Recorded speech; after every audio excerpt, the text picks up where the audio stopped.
আমাদের যারা ষড়যন্ত্রকারী তাদের এই হত্যার প্ল্যান করা অত সহজ হবে না। কি বলেন আপনারা? কিন্তু শত্রুকে কখনো দুর্বল ভাবতে নাই, শত্রুকে কখনো দুর্বল ভাবতে নাই। ওই পচা সামগ্রীও পা কাটে না। তো সরকার আমাদেরকে বলেছে আপনারা সাবধানে থাকবেন।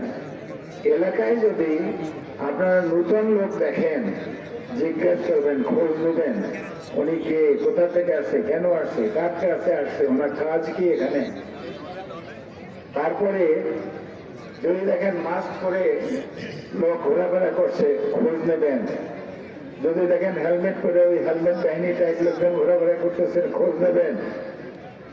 আর স্টেজে যখন আপনারা এরকম বসেন, পিছনে কারা দাঁড়িয়েছে এদিকে খেয়াল রাখবেন।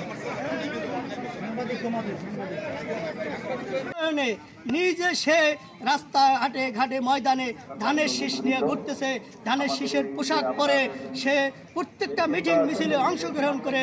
যেহেতু আমি কারো 10টা টাকাও অপেক্ষা করি না যে আমি একটা মিটিংয়ে যাব, আমার 500, 200, 100 টাকা দেবো, আমি সেই জন্যই এটি করি না।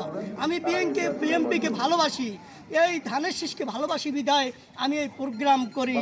যেহেতু জিয়াউর রহমান এই ধানের শীষ এনেছিল, বাংলাদেশে প্রথম ফার্স্ট এই ধানের শীষ এনেছিল জিয়াউর রহমান। সেই ধানের শীষ নিয়েই আমরা আছি, সেই ধানের শীষ নিয়েই থাকবো। যতদিন বেঁচে আছি ততদিনই আমি এই ধানের শীষ নিয়ে থাকবো ইনশাআল্লাহ। যেহেতু এই যত আন্দোলন সংগ্রাম ছিল, আমি কিন্তু প্রত্যেকটা আন্দোলন সংগ্রামে আমি অংশগ্রহণ করেছি। যদি 30 দিন প্রোগ্রাম হইতো, আমি 32 দিন প্রোগ্রাম করছি। যেহেতু আমাদের এই বিএনপির ভাই বেরাদার যারা আছে তারা আমার কথা শুনে, আমাকে দেখে, আমি কিন্তু প্রত্যেকটা প্রোগ্রামে অংশগ্রহণ করতেছি। আমার কাছে কিন্তু ভাড়া টাকা নাই, তারপরও আরেকখান থেকে আমি ধার করে ভাড়া টাকা নিয়ে আমি এই অংশগ্রহণ করে দিচ্ছি।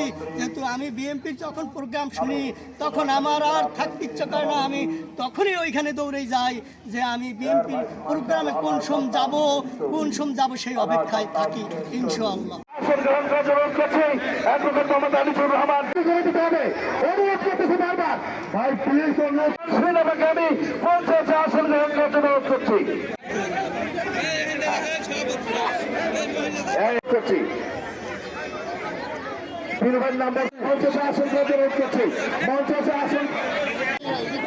আমি জেলা থেকে আমাদের প্রধান সেক্রেটারি আফরোজা বেগম সীমা সভাপতি জেলা